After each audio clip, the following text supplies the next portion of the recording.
Amit Shah has been called out a terrorist by Canada. Justin Trudeau called you guys terrorists. You have been killing people in Canada, in America, in Pakistan, in Bangladesh. और ये लम्हे फिक्रिया है हमारे देशवासियों के लिए। देश क्या कहना चाहते हैं?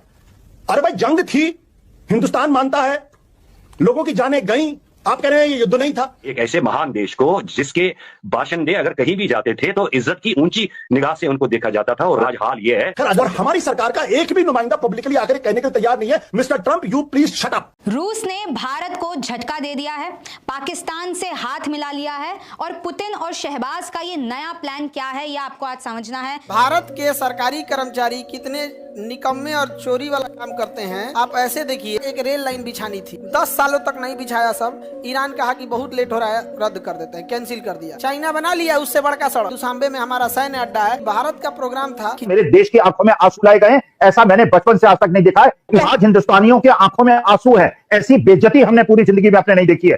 पाकिस्तानी मीडिया हम लोग का मीम बना के मजाक बना रही है कि 4 घंटे हमने जवाब दिया, भारत ने सीज फायर करके रख दिया। हमारे ड्रोन ने इतना मारा कि भारत सीज फायर कर दिया। तरीके दे मोदी जी पूरे नाके कटा दिया। आपको पहले से नहीं पता था कि पाकिस्तान के पास न्यूक्लियर स्टेट है? क्या आपको पहले से नहीं पता था कि तुर्की, चाइना और अजरबैजान पाकिस्तान के साथ रहेंगे? जो राहुल गांधी की ओर से बार बार सवाल पूछे जा रहे हैं, पाकिस्तान ने हमारे कितने इस तरह के एयरक्राफ्ट मार गिराए, क्यों गिरने की जरूरत है? बम अगर मुंबई पर गिरता है, जो खाल है ना, ये खाल बस ऐसे गिरने लगेगी। वो ऐसे खिलौना मिसाइलें लेके आ रहे हैं और ऐसे ऐसे कर रहे हैं, टीवी वाले भी दिखा रहे हैं, ऐसे जा रहा है, ऐसे मारेंगे।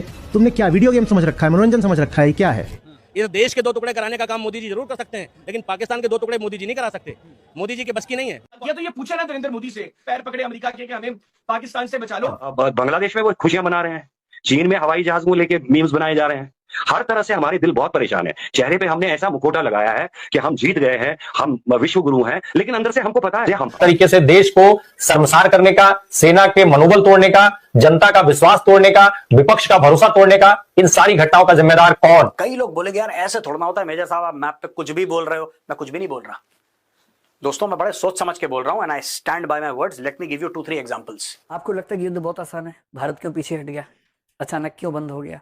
लोगों को बड़ा, जो पबजी खेलने वाले उनको लग रहा था कि यहाँ हो ही जाए काम, आदत पबजी खेलने की है। ऐसे ऐसे प्यारे बच्चे हैं, आईपीएल का 1 ओवर देखते थे, फिर युद्ध देखते थे। राइट। हम लोग कहते हैं कि लाइन ऑफ कंट्रोल के पार नहीं जा सकते क्योंकि पाकिस्तान के पास एटम बम है। एक जमाने में पॉलिटिकल क्लास यही सोचती थी, भारत की पॉलिटिकल क्लास, मैं बहुत पहले की बात कह रहा हूं, कि पॉलिटिकल क्लास यही सोचती थी कि यार एस्केलेशन हो जाएगा, पाकिस्तान हमें आके अटैक करता था, 26/11 कर देगा, अक्षरधाम, पार्लियामेंट पर अटैक। हम लोग कहेंगे हमारी आर्मी अगर पार करेगी ना तो वहां से एटम बम का खतरा है पाकिस्तान से। एक बात बताइए, 1999 में पाकिस्तानी आए और कारगिल में बैठे, पाकिस्तानियों को क्या ये बात नहीं पता था कि भारत के पास एटम बम है? नहीं पता थी उनको, बिल्कुल पता थी, लेकिन आ गए ना क्योंकि उनको पता था। दोस्तों देखिए, न्यूक्लियर थ्रेशोल्ड होता है, जब तक आप थ्रेशोल्ड के नीचे वॉर करेंगे, it is an assumption that nuclear conflict will not take place. हम यही काम तो इंडिया को करना था। बलूचिस्तान में, बलूचिस्तान कह ही रहा था कि हम स्वतंत्रता की घोषित कर रहे हैं, आइए, लेकिन हमारे मोदी जी तो मोए मोए कर दिए, यहाँ पे लड़वे नहीं किए। उधर पुतिन को देखिए, नाटो से लड़ा 31 देश, दुनिया के सबसे शक्तिशाली देशों का संगठन है नाटो, मार के एकदम ध्वज उड़ा दिया यूक्रेन। जी हाँ दोस्तों, जैसा कि आपने इस वीडियो को मुलाहिजा किया है, जो मुकम्मल वीडियो हम आपके साथ शेयर करने वाले हैं। पाकिस्तान ने भारत को दुनिया भर में जलील और रसवा करके रख दिया है और कहीं भी मुंह दिखाने के काबिल नहीं छोड़ा है। आज दुनिया भर में भारत का बुरी तरह से मजाक उड़ाया जा रहा है, जिस वजह से भारत के दफाई तज्जियाकार गुस्से से लालो लाल हो गए, अपनी ही हुकूमत और फौज पर भड़क उठे। कहा कि पाकिस्तान से मिली इबरतनाक हार की वजह से भारतीय दुनिया भर में मुंह दिखाने के काबिल नहीं रहे। दोस्तों, अगर आप इस तरह की वीडियो को पसंद करते हैं तो हमारे चैनल को सब्सक्राइब करना ना भूलिएगा। आइए चलते हैं इस बकिया वीडियो की जानब। क्या होगा चाबहार बंदरगाह, किसी को दिक्कत? भारत के सरकारी कर्मचारी कितने निकम्मे और चोरी वाला काम करते हैं आप ऐसे देखिए कि यह चाबहार बंदरगाह से जाहेदान तक एक रेल लाइन बिछानी थी, 10 सालों तक नहीं बिछाया। सब ईरान कहा कि बहुत लेट हो रहा है, रद्द कर देते हैं, कैंसिल कर दिया। जबकि भारत का प्रोग्राम था कि चाबहार से लेकर जाहेदान तक क्या बिछाना है, रेल लाइन, और इसी रेल लाइन को फिर आगे कंधार और काबुल से जोड़ देना है ताकि यहाँ से हम लोग अफगानिस्तान तक पहुँच सके। और यहाँ ताजिकिस्तान की राजधानी दुशांबे में हमारा सैन्य अड्डा है, यहाँ तक फिर इसे जोड़ना था। तो ये क्या बना पा रहा है सब, यहाँ पर नहीं बना पाया सब। ईरान ने क्या कर दिया, कैंसिल कर दिया। ईरान ने क्या कर दिया, कैंसिल। तो और यहाँ पर चाइना का बंदरगाह, नाम है इसका ग्वादर। चाइना ने यहाँ से सड़क लेके पूरा पाकिस्तान होते हुए ग्वादर में पहुंच गया। चाइना बना लिया उससे बड़का सड़क, चाइना बना लिया। I am telling you like it is. वहां पे पाकिस्तान कह रहा है कि हमें लाखों दर लाखों अफगानी वापस भेजने हैं। लोग मुझसे कह रहे हैं कि मैं बांग्लादेशियों को इसलिए भारत से वापस जाने के लिए कह रहा हूं क्योंकि मुसलमान है वो।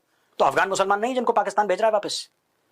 पाकिस्तान भेज चुका है लाखों को, और लाखों को भेजने की उसका प्रोग्राम बन रहा है। वो मुसलमान नहीं है क्या? Aren't they doing it? Trump है, ट्रंप कह रहा है पूरे अमेरिका को क्लीन करो। यूरोप में आवाजें उठ रही हैं कि भाई ये इलीगल इमिग्रेशन वाले हैं, जो इनको भेजो, जो इलीगल इमिग्रेंट्स हैं, send them out, throw them out. मैं वही तो कह रहा हूं, अगर भारत में आए तो it becomes a communal issue.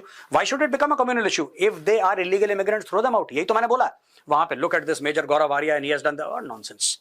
और सब कुछ ठीक हो जाएगा, ऐसा नहीं है। हमने जो है कीचड़ में पांव फंसा दिया है, इससे निकलना बड़ा मुश्किल है। जी जी जी अखिल सर। देखिए राम प्रकाश जी, अगर मैं सर्जन हूं, अगर मैं हार्ट सर्जन हूं और मेरी टेबल पे डोनाल्ड ट्रंप आ जाएं या प्रधानमंत्री मोदी जी आ जाएं या शी जिनपिंग आ जाएं या कोई पुतिन आ जाएं, अगर मैं सर्जन हूं, मैं स्पेशलिस्ट हूं हार्ट का, वो कहेंगे साहब हार्ट का ऑपरेशन मत करो, दांत का ऑपरेशन कर दो, मैं कहूंगा नहीं चुप रहिए, आई एम ए स्पेशलिस्ट। ये चीज मुझे पता है। इंदिरा जी ने जनरल मानेकशॉ की बात मानी थी। डायरी में नोट करने का मतलब इसलिए नहीं है कि आप प्रोफेशनल्स हैं, और मोदी जी बार बार कह चुके हैं डिफेंस फोर्सेस को सारे अधिकार में दे चुका हूं, खुली छूट में दे चुका हूं। जब आप खुली छूट दे चुके हैं तो उसके बाद आदेश क्यों दे रहे हैं? अच्छा, दूसरा जो यूसुफ साहब ने कहा, देखिए इसलिए इस्तीफा मांग रहा हूं, इसलिए इस्तीफा मांग रहा हूं, मेरा मस्तक आज झुका हुआ है। आज हिंदुस्तानियों के आंखों में आंसू है, ऐसी बेइज्जती हमने पूरी जिंदगी में अपने नहीं देखी है, इसलिए इस्तीफा मांग रहा हूं। हम कोई राजनीतिक लोग नहीं है, हम लोग, एक टीचर हूं मैं, मेरे को राजनीति से कोई लेना देना नहीं है, लेकिन जिस प्रकार मेरे देश की आंखों में आंसू लाए गए ऐसा मैंने बचपन से आज तक नहीं देखा है। इसलिए इस्तीफा दे दें, जिससे कोई भी व्यक्ति आए कम से कम इस दलदल से हमें बाहर निकाले। अब एक बात, जी हाँ दोस्तों, जैसा कि आपने इस वीडियो को मुलाहिजा किया है कि पाकिस्तान से मिली इबरतनाक हार की वजह से भारत को दुनिया भर में जलालत का सामना है, जिस वजह से भारत के दिफाई तज्जियाकार अपनी ही हुकूमत और फौज पर गुस्सा निकालते हुए नजर आ रहे हैं। दोस्तों, इस हालत से आप क्या कहना चाहेंगे? आप हमें कमेंट बॉक्स में जरूर बताएं। मिलते हैं फिर एक नई वीडियो के साथ, तब तक के लिए अल्लाह हाफिज।